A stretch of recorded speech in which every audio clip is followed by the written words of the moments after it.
Husband is going full no contact, and wife is left with baby without knowledge about who is daddy. When I finally made it to the lively party, I did so with a combination of excitement and expectation. On the other hand, as soon as I laid eyes on my boyfriend, an uneasy sensation began to pull at my heart. Something about his behavior felt wrong, and I couldn't quite escape the feeling that I should be cautious of him. Concerned, I went over to him and asked in a soft voice if he was okay, trying to calm whatever worries may have been lurking. To my utter surprise, rather than responding calmly, he reacted in a manner that was completely unexpected. He attacked me verbally out of the blue and invaded my personal space without giving me any prior notice. I was taken aback and it hurt, so I retreated as the atmosphere surrounding us became increasingly tense. I screamed for assistance, but the loud music that was filling the room was able to block out my cries for help. I was in a terrible situation. My hands were shaking as I fumbled to unlock my phone, but I was determined to get out of the rapidly deteriorating scenario. My thoughts raced as I looked for a way out, for a way to make contact with anyone who may provide assistance. As I called the last dialed number in my contact list, I noticed that the world around me started to get hazy and that pain and confusion were beginning to overwhelm my senses, and at that point, the darkness engulfed me. Everything around me was unusual to me when I came to and when I regained consciousness. I found myself in a hospital bed with my parents waiting nervously beside me. I had no idea where I was. As I attempted to put together the pieces of the puzzle that had been laid out before me, I was overcome with confusion and bewilderment. My parents' expressions revealed a mixture of fear and relief as they recounted that I had called my dad's number when I had been attacked and that he tracked my location and discovered me unconscious at the party. He then brought me to the hospital as soon as he could. My world may have been in shambles, but the sight of my worried parents provided me a shred of solace, in spite of the fact that I will never know any details of what took place during the time I was unconscious. Although the doctor had stated to me that I had not been raped because my boyfriend was also not in his senses at the time, it is possible that he did not mean to damage me, but owing to his strong muscles being on my throat, I passed out, and other than that, I had not suffered any physical harm. My road to recovery was filled with difficulties that reached far beyond the limits of physical recovery after the terrible event that broke my trust. The emotional wounds were severe, and as a result, I continued to be tormented with anxiety and fear, particularly with regard to matters of love and relationships.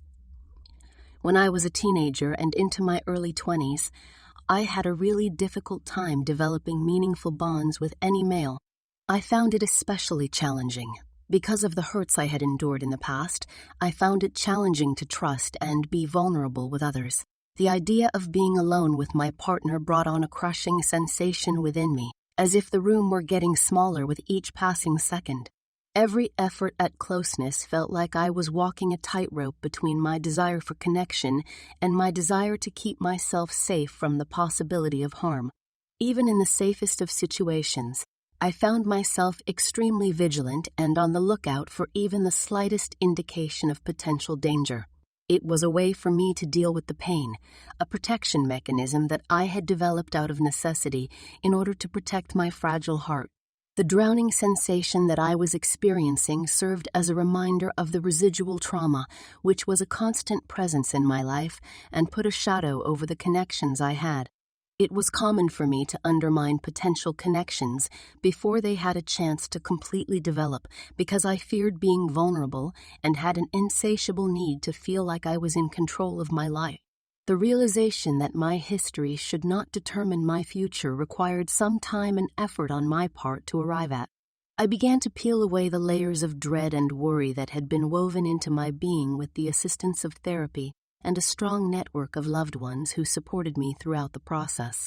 I started to push my own constraints and eventually broke free from the suffocating patterns that had held me captive for such a long time. Slowly but surely, I was able to break free. As I faced my anxieties head-on, I realized that not all relationships are founded on betrayal or grief, and that was a revelation to me. There were people in my life whom I could put my faith in and who could provide me with the protection and affection that I desired so much. I was able to learn to let down my guard and allow myself to be vulnerable once again because of the gradual exposure and patient advice I received.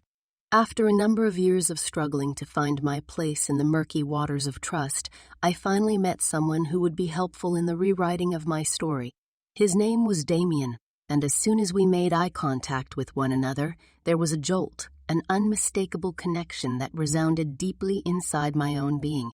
In the company of Damien, I experienced the peace and comfort that I had been searching for, much like the remedy that heals the wounds left by the events of the past. The combination of his soft touch and warm embrace enveloping me sent me away to a world that was calm and full of safety. It was as if he had a natural understanding of both the course that my life had taken and the fragility of my emotions. My reliance on Damien grew stronger with each passing day, thanks to his unflinching support and genuine concern for me at all times. He never took advantage of the faith I had placed in him, but rather treasured it and guarded it with the utmost care instead. He shattered the false beliefs that I had held for such a long time, demonstrating that not all men are synonymous with suffering and betrayal. As Damien and I continued to spend more time together, a significant shift occurred in the depth of our connection. I didn't give it a second thought when he asked me to join him on a journey that would last a lifetime, and he asked me with all sincerity, and I said yes, enthusiastically embracing the prospect of a future that would be entwined with his. In the joyful light of our engagement, a new chapter began, one that would test the limits of my emotional resilience in ways I had never experienced before. The act of entering the realm of intimacy with Damien awoke desires that had been dormant within me for a considerable amount of time. It was a beautiful yet complex terrain to explore, as the scars of my past experiences continued to throw their shadows upon my heart. I failed to uphold my marital vows.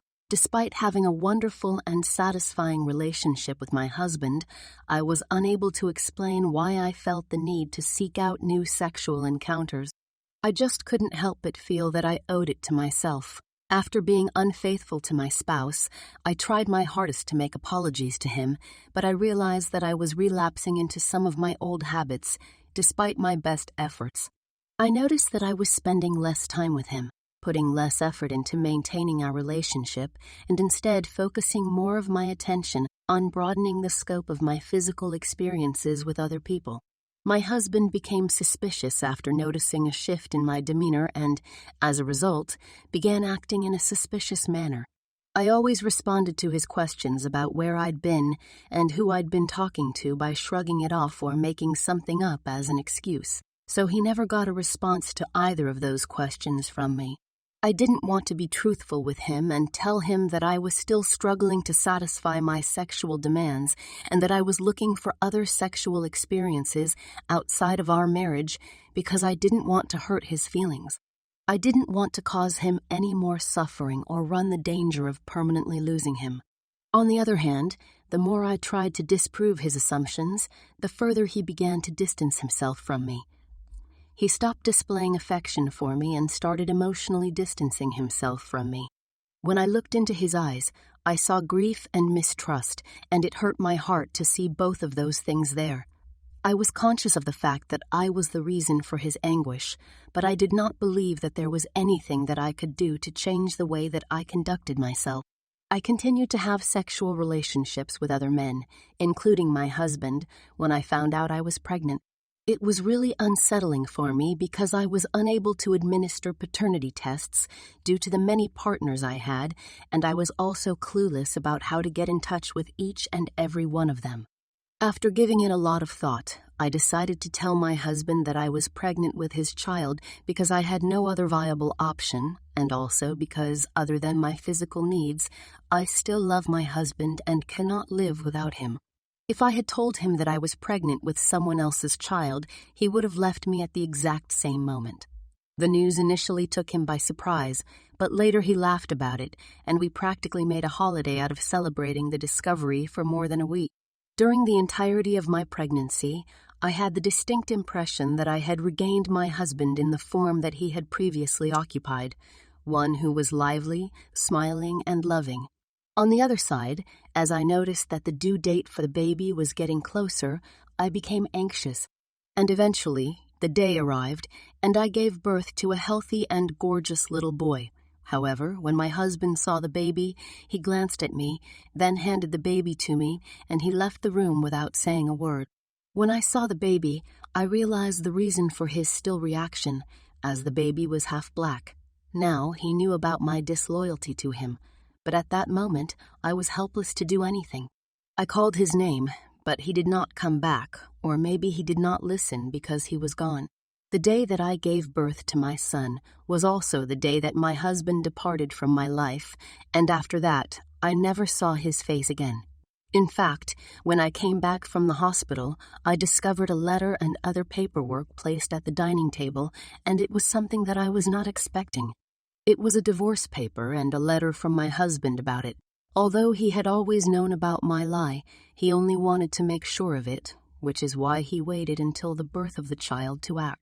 Perhaps raising this child by myself and having to answer all of his questions about his father when he is an adult are punishments for me.